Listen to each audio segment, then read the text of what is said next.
All this GXCC racing action is powered by Black Iron and brought to you by their associate sponsors.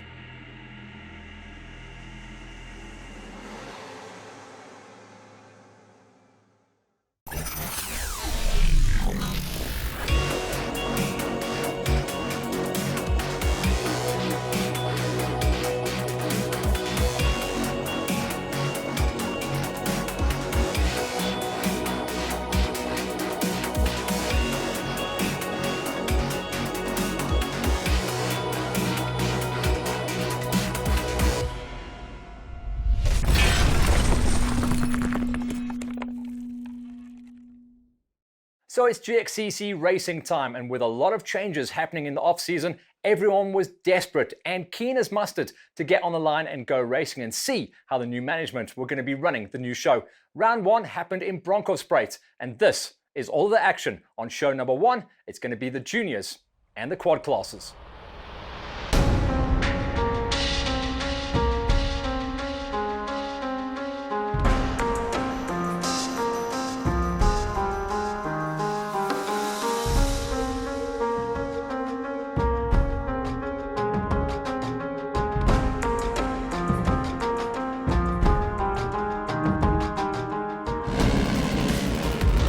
With the off-season now a thing of the past, everyone made their way down to Bronkhorstspruit and a brand new farm venue to kick off the GXCC racing season. Round 1 of 8 was going to tell everyone where they were in the lineup and what areas they needed to work on to get the wins. We caught up with some juniors pre-race.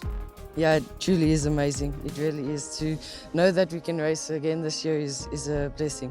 The Huskies and the KTMs do pull a bit on the straights, but if I can keep my speed in the corners, it should be a good one. For the juniors, they'll be going out and working on a lot of the flatland, grassland areas. Vian tells us about it. For the juniors, it's going to be a nice flowing route with nothing technical to it. For the quads, down in the bottom there's a couple of nice big bumps and jumps, and then they're crossing a little river that we've packed with rocks. So fun and games. I doubt that anybody will get stuck, but it might be a muddy affair, especially in the lowlands. Usually Bronkhorstspruit is a bit more tight, so it's to my advantage, but yeah, I'm happy. The 85 senior class were going to be the first out to open up the junior route, and everyone was looking for that first hole shot of the season. This time around, that honor went to Josh Alexander, but he was quickly overtaken by Kobus Bester, who set his sights high to see if he could go out and taste clear air. In the hole shot queues, Alexander, Bester and Johnson looked like the cream of the crop as they headed out into the fields to take on the course. Let's check out who made the cut inside the top 8. Hayden de Swart walked away with number 8. Just up the road was Xander Mayberg, and then Nicole Duplessis opened up her racing account with the top 6. That meant she made the podium. Number 5 was her teammate from last year on Black Iron, Chandre Vermark, and inside the top 4 was Leanne Van Veek getting a good run going. Then Josh Alexander ran good pace the whole way through, but unfortunately it was only going to be a top 3 this time, but good numbers. Troy Johnson walked away with number 2 spot, but there was no beating. Baby Bester, the undefeated champion in the Junior 85s from last season, walked away and takes the first win of the tour. Everyone's going to be gunning for this kid come the rest of the season. It was good. Started off quite well. The start was a nice and fast start. Got out into the track in second and then just try to keep our Kobus Bester. He was on it today, but yeah, it was good. Very well. I hoped for it. It was hard. The track was really, really well marked. There was no place where you can make a mistake. It was really marked well. Yeah, it was very well marked. A lot of dangers, but not that bad, so we could just spin it the whole race. It's a good position to start off the year with, but yeah, we're always looking to better ourselves. Confirmation then of the kids that made the cut. Look at that. It is going to be a very tight race this whole way through the season for Kobus Bester, Johnson and Alexander as they gap the rest of the field. Next up was going to be our junior 85s. And with Kobus Bester making the move in the off-season upper category, we were looking for a new champ. I'm very excited. My parents said we might not be racing this year, and I'm very excited that one day that my dad came home and said we can race. And I'm just stoked about it. With over 15 riders on the gate, hole shot was going to be key this time around for Johnson. fight his way off front, and he was going to be the rider to beat. Lucian Meyer, Keanu Visser, and a ton of talent were going to be out there chasing them down, and they were on for some very fast lap times. Dust, though, for the juniors was going to be a big problem.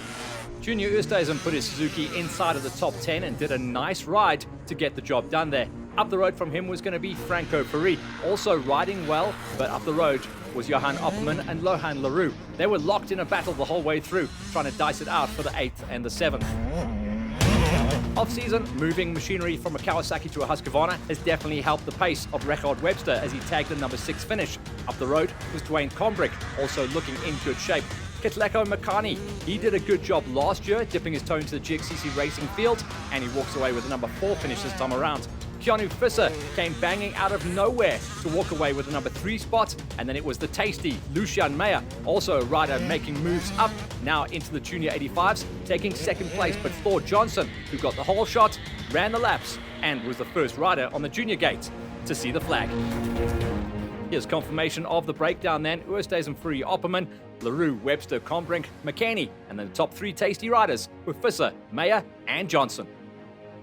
Next up would be our junior 65cc class that has seen a massive influx of new riders moving up from the 50s to the 65s. We caught up with one of the superstars of the gate, Mackenzie Bam, to ask how important it is to get out first. Because then you get it in front of all of the boys. Let's see if when the flag drops, Mackenzie can get her wish. She was pretty good, I've got to tell you that, but one man that was better was Damien Fenter. He came charging off the front with Bruno Neighbor just cutting his nose off this time around. Bruno took the 500 out front, and he would have clear air, certainly in the early kilometers. But the Yamaha man was coming. This is what it looked like inside of a top 10 countdown. Andrew Olivier and Sean Katsibus were locked in a battle to have the first of the single digits. Eventually, it was Olivier in 10, Katsibus in 9. Up the road was going to be all about Nathan Berry. He was on the 86 doing a great job, lap by lap, threw down some stellar laps to confirm his position. Number 7 was going to be Jaden Peterson, another one of the Yamahas who have all of a sudden come good in the 2020 season. Jaden Els is a rider we know well, and he tagged the first of the podium places, bagging and tagging in number 6. Then it was a jump-up rider. Jake the Snake Pretorius, our reigning 50cc bobblehead, made the move in the off-season to the 65s and walked away with a number 5 spot. Tully Stratum, the highest placing 65cc Kawasaki, was next up the road. And then Bruno Neighbor didn't convert the whole shot into a win, but did bag and tag a number 3 finish. Mackenzie Bam was rock and rolling her way up into a number 2 spot and trying to chase down on Damien Fenter. Superman riding out of the Yamaha, giving the Yamaha their first ever South African 65cc win at the GXCCs. Confirmation then of the results, Olivier, Katsibus, Berry and Peterson. Then inside of the podiums was Els, Pretorius, Stratum, Neighbor, Bam and Fenter, your championship leader. Next up was our 50cc's. Yeah, it's very nice to be back racing and be with my nice 50. Yeah. I think I'm going to be quicker with everyone else in the straights. Before the straights, though, was the whole shot, and it was a dice out, elbows up between Carter Bloxham and Jean-Luc van der Westhuizen. They went for the cheese first, with the rest of the 50s chasing them down. It was going to be a busy race as well. Almost 50cc warriors in the gate this time around as they went out onto the big 15-kilometer loop. This is what the top 10 countdown looked like. Liam Hall did a good enough job to make the top 10, and it is a big bragging right nowadays to make that cut. Ewan Free was up the road in a number 9 position, chasing down on Cade Cruz-Williams. Cade had a lot of teammates in the pits as well as they raced across all of the junior categories, and he was doing a great job. Number 8 was a nice ride. Wilco Deploy has been on the gate for 2 seasons now, racing under the Black Iron colors, and he was 1 position off the main 6. The first of the podium finishes this time around was our little superstar, Willow Johnson. She rock and rolled her way to a number 6 finish and was the first of the podium finishes. Then Jean-Luc van der Westhuizen, who will be in his first full season of GXCCs, rocked it all the way to a top 5. Up the road was a very popular rider. We've seen him racing on the 50s for, I think, 3 seasons now. Wyatt Walter walked away with the number 4. Carter Bloxham, who was in that battle for the whole shot, eventually walked away with a top 3. That's a nice number for him, as Matty Mayer was up the road in a number 2 spot, but the first win of the season went to the unstoppable Derek Milan as he took the first flag of the tour. My 50 feels very nice on the GXCC. when I was chasing Derek, I couldn't really see him because of the dust. Here's confirmation of the top 10 as Hall, Faree, Williams, Deploy, and Johnson outside of the top 5. Then Jean-Luc van der Westhuizen, Walter, Bloxham, Meyer, and Milan. They're all chasing Milan into round 2. That's it for our junior classes. Join us after the break as we come back swinging with the quad gates.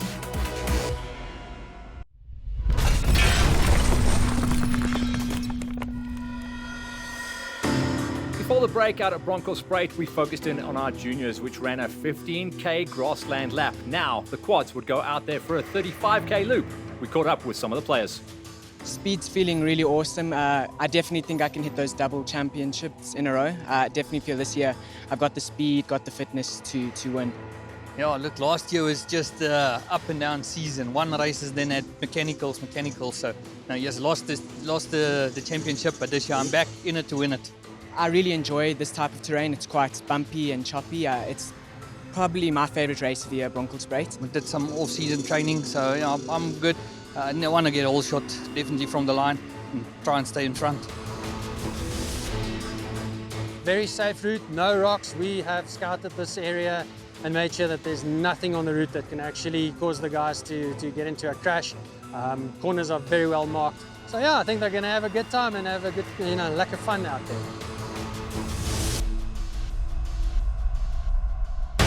In the past, Gideon has been the man of the moment as far as hole shots goes, but this time he stalled out off the line, and this time it was Swanee that took his 450 Honda all the way to the front. Luckily, a lot of guys got lost at the end of the hole shot queue, which meant Gideon was able to jump onto the back wheel of Swanee, and those top 2 riders went out, chased down firstly by Stewie Fell and then the Bushman. Swanee, historically a Q2 racer, this time around switching over to a Honda 450, which was a big surprise come the early part of the season. It wasn't to be though, and the Cinderella story ended as Swanee eventually tagged a number 10 finish with mechanical issues out there on track. Up the road and tagging the first of the single digits was Hendrik Lowe, another Honda rider. Honda's making a bit of a comeback this season, and also in the hands of Ramon Lopez. He did a great job to stay in the fight, didn't have mechanical issues, and tagged a number 8 finish. Always rocket ship off the start, and fitness has been his problem in the past. This time around, Christian Nell tagged himself a number 7 finish, and he's starting to look like a key rider to watch out for on the tour. The 313 of Judah Kruger was one of the first riders just to get roosted to pieces through some of the mud bugs out there, and for the rest of the day he was sucking dust, but did a great ride to get himself a number 6. That's the first of the podiums. Stefanos Muller on the L44, one of the few Can-Ams left racing out there on the tour, bagged himself a number 5 finish, also benefiting from a lot of key riders just not having a good day at the office. Keenan Hammond has always been a tasty rider and was trying desperately to get his podium and his championship wrapped up in 2019. He starts consistent with a number 4 ride. He would have hoped for a higher position though at the opening round of the GXCCs. The season's long and there's plenty of laps still to count. One of the most improved riders on the 2019 tour was Stewie Fell. He got picked up a couple of seasons back by the 421 Racing Squad, and it's definitely helped him having some tasty riders around him. He walked away with a very consistent and rock-solid 3rd place to open up his racing account. Team boss Gideon Jacobs looked like his day was done when he had a massive problem on the front end of his bike, but he stayed in it as the champion that we know he is and actually fought back to a podium placing and a number 2 spot at the end of the day. A champion never gives up. Yeah, look, I'm actually glad where I finished. Stole the bike on the start, so luckily that chicken loop, some guys took that. I came out second behind Swanee, got him about 5 k's in. And yeah, the next 4 laps ran in front, and yeah, unfortunately lost the A-arm in front. So yeah, luckily the pits did a bush fix, and yeah, they held up for the next 2 laps. So then who walked away with the opening round of the wins in the Q1s? It was a returning champion, the Bushman, Jacques Struvic. 2 seasons back, he swung a leg back over the Screaming Banshee. Then last year, rolled out one of his factory 450s. This year, he is the man to beat as he walks away with the opening round win at Bronkhorstspruit. Another rider that plays the game. Don't make any mistakes, take it to the flag and see the finish. So important points down the bottom end of the pile for Swanee. He could recover from that, but the big ones to watch out for are going to be Muller, Hammond, Fell, Jacobs, and especially the Bushman. Next up would be the Q2s, where David Stratum was trying to nail down his championship. I've heard there's not too much flat out straights, so let's see. That suits the 450 a bit. It's a bit more nibbly, so I think it will be good. Excited, a little bit nervous, don't know what to expect. So gonna go out in full force, just see what happens, just gonna enjoy it.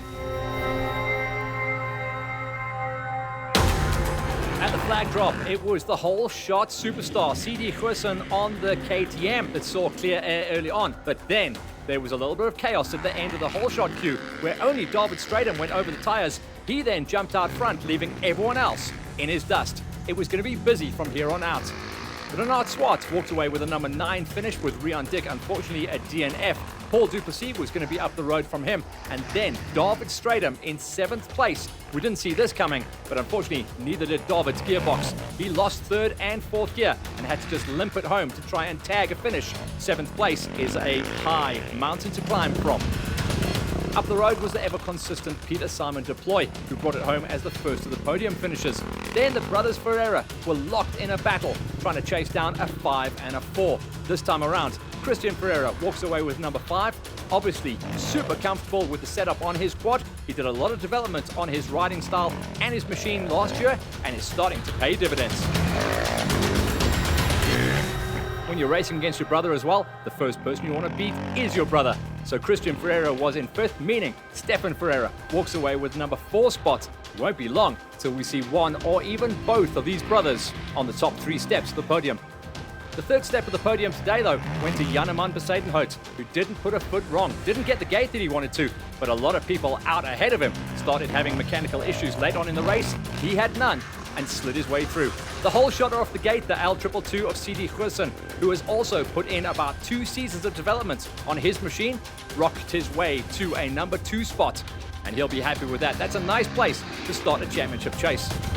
Out front though, and waving the flag for his brother, who was out riding 2-wheelers in 2020, it was the return of Ati Simon. Ati has been a former desert race winner on the quads and a former GXCC podium placer, and he came out banging.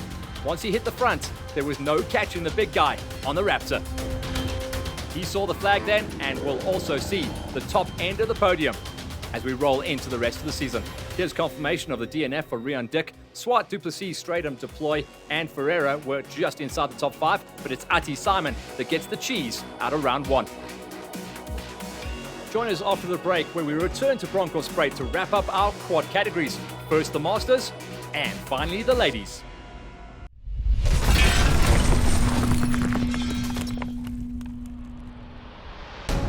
Welcome back to Bronkhorstspruit, our opening venue for the first round of the GXCC Championship in 2020.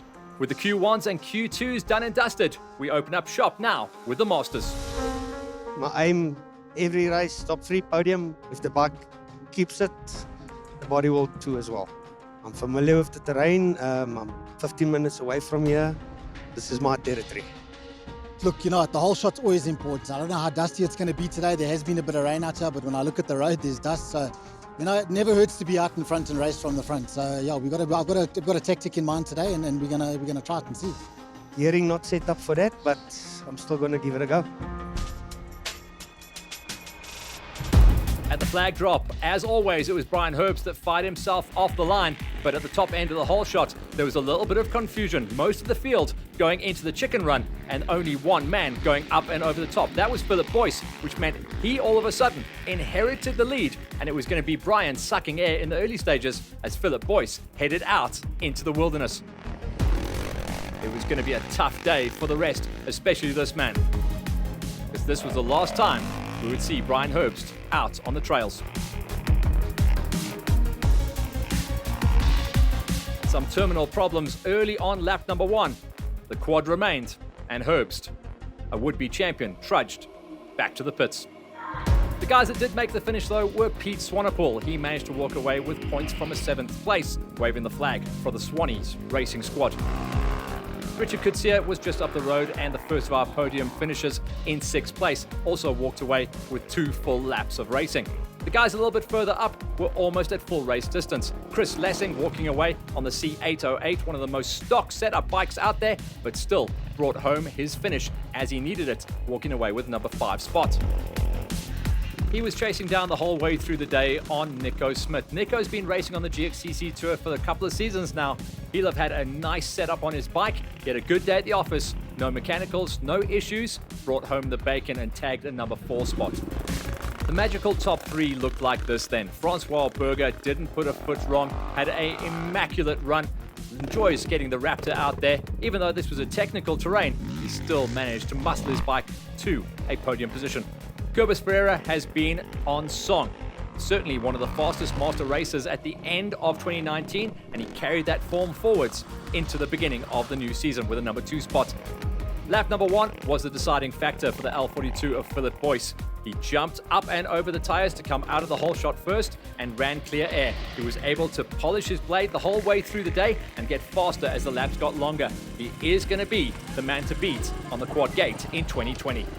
Here's confirmation then of our finishers. Brian Herbst, the first DNF of the season, he'll throw that away. But Swanee, Kutsia, Lessing, Smith, Berger, Ferreira and Boyce got the job done. Our final quad class would be our ladies, where we caught up with the top 2 pinners. New season, happy, excited. Yeah, I've had a bit of struggle last year, but yeah, I haven't practiced, so maybe the luck will be on my side this time. It would be ideal. The bike's ready, I'm ready, new season, new beginning, so we're going to take it on. This terrain, I love fast, flat out stuff. It's a new terrain, it's a new track, so we're super excited. I believe it's going to be super tight, and that's where my 450 dominates, is in the tight sections. Yeah, the 700 is quite heavy, so hopefully on the straights, hopefully they're all straights. With just 4 ladies taking the gate at the opening round, we are expecting to see more ladies turn up as the season gets longer. As always, it was standard option practice. Gnarly Carly Simon getting the whole shot and showing a clean pair of cowboy boots to the rest of the chasers. It was Marty Backfisher who came out the gate in the 2 spot, but she would go on to suffer some mechanicals throughout the rest of the day. In the early stages, it was Celeste Berger and Renette Duplessis that were dicing out for the final podium positions. Eventually, Renette walked away with a number 4 spot, with Marty Backfisher still good enough, even though she had mechanical issues, to walk away with 3rd place on championship points. That meant that Celeste Berger tagged her highest ever GXCC finish to walk away with a number 2 spot. She battled in some of the technical areas with a relatively stock quad, but still did her best ever result. And for Gnarly Carly, it was business as usual. The reigning 2-time champion walked away with an opening round victory and knew that she was set up absolutely perfectly going forward into the rest of the 7 rounds of the championship tour. Here's a confirmation then of our top 4 ladies. Renette Duplessis tagging 2 laps and scoring a number 4 finish. Backfisher in 3rd, Berger in 2nd with a stellar ride, and Carly on top. So that was our highlights for the juniors and our quads, and it gave us championship points leaders going forward into the rest of the 7 rounds of the GXCC Championship. Stay tuned though, because our next show is going to highlight all of the pro motorcycle classes.